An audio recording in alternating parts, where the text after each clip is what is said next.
You keep trying to become someone, but you never stop long enough to ask what's pushing you in that direction. It feels like ambition, but it's closer to fear. There's a quiet truth beneath all the noise you make about your future. You don't want a life. You want a version of yourself you can finally live with. And you chase that version like it can erase the questions you avoid, like it can make the doubt go silent. Chapter 1.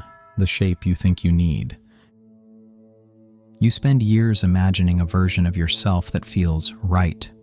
A cleaner version, more composed, more certain, more acceptable in rooms where you feel exposed. You don't talk about it, but it shows in the way you adjust yourself around people, the way you watch those who seem solid, the way you take pieces of them and try to fit them into your own identity. You think it's progress. You don't know how to sit with the unpolished version of yourself, the one that doesn't hide behind posture, the one that doesn't pretend it's above confusion or fear. So you build a character, slowly, quietly. It starts with small adjustments and a different tone, a different walk, a different silence. You imitate confidence you don't feel. You imitate calm you don't have. You imitate certainty you've never actually known. And every time someone responds well to this edited version, you reinforce it. You tighten it. You cling to it. You tell yourself you're improving, but you're only rehearsing, practicing a version of yourself that feels safer than the one you were born with. Each time you wear that version, the real one gets pushed further back, not because it disappears, but because you stop turning toward it. You don't want to become someone. You want to stop feeling like you're not enough, and you build an entire identity around avoiding that feeling. Chapter 2. The pressure you carry in silence. Most of what you chase doesn't come from desire. It comes from pressure. Pressure to be respected, pressure to be seen, pressure to not fall behind, pressure to prove you matter. You carry it quietly, but it shapes everything. You compare yourself even when you don't want to. You scan every room for position. Who's ahead, who's behind, where you stand. You don't think about doing it. It just happens. You say you don't care about perception, but perception controls more of your life than you admit. You measure your worth through responses. You measure your progress through attention. You measure your place in the world by who takes you seriously. You deny this because you think admitting it makes you weak, but denial has never changed anything inside you. You were taught to act strong instead of being strong, to look composed instead of being honest, to stay controlled instead of being present. So your life becomes a negotiation between who you are and who you behave like. Your face becomes something you manage. Your voice becomes something you adjust. Your confidence becomes something you arrange instead of something you feel. The pressure grows every year. You feel it in the mornings when something tightens inside you before you even move. You feel it at night when your mind replays everything you said. You feel it when you see how easily other people seem to advance.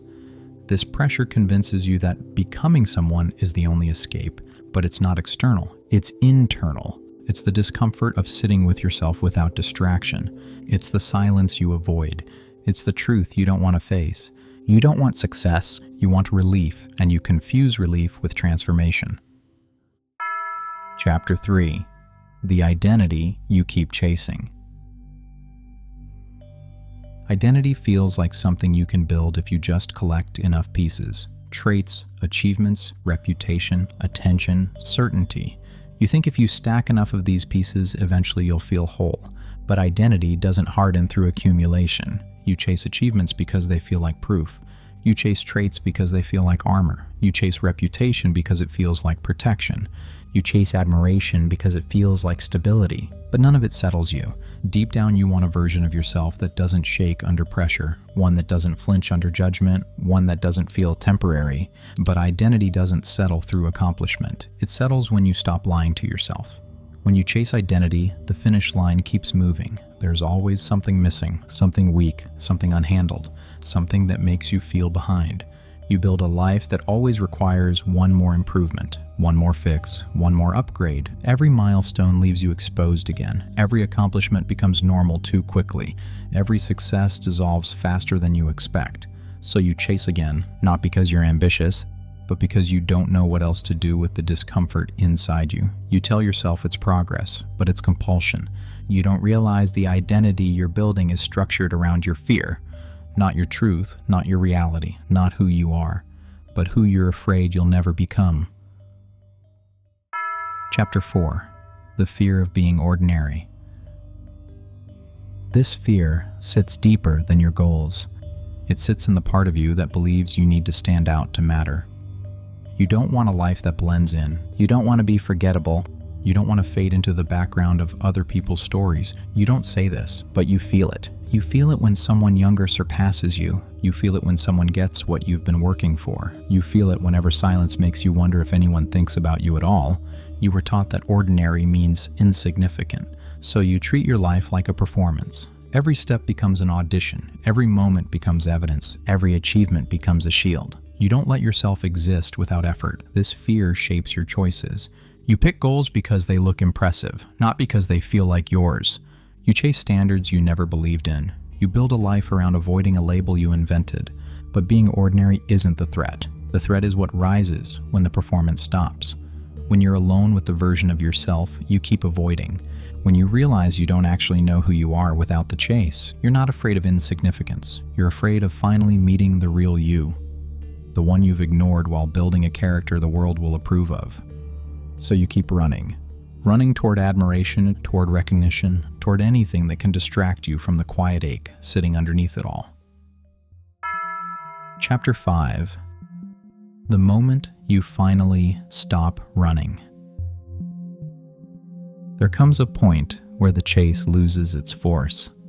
Not because you fix anything, but because your mind gets tired of inventing futures that rescue you. You don't break, you slow down. And in that stillness, something becomes obvious. You've never actually looked at yourself without the performance. You've only understood yourself through effort, through improvement, through comparison. When all of that drops for a moment, you're left with a version of yourself you've barely acknowledged. A version that isn't polished, isn't optimized, and isn't performing. Just present.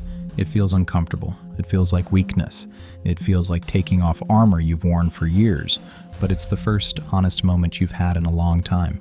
You realize the chase was never about becoming someone. It was about avoiding yourself, avoiding the quiet, avoiding the uncertainty, avoiding the truth that achievement won't save you from being human. Identity isn't built through pressure. It shows itself when the noise stops. You end the chase not by deciding to stop, but by seeing the cost of continuing. The exhaustion, the confusion, the constant abandonment of your own center. And in that moment, something steady appears. Not clarity, not certainty, just honesty. The simple truth: you were never meant to construct a self you could admire. You were meant to confront the one that's been here the entire time and sit with him in the silence.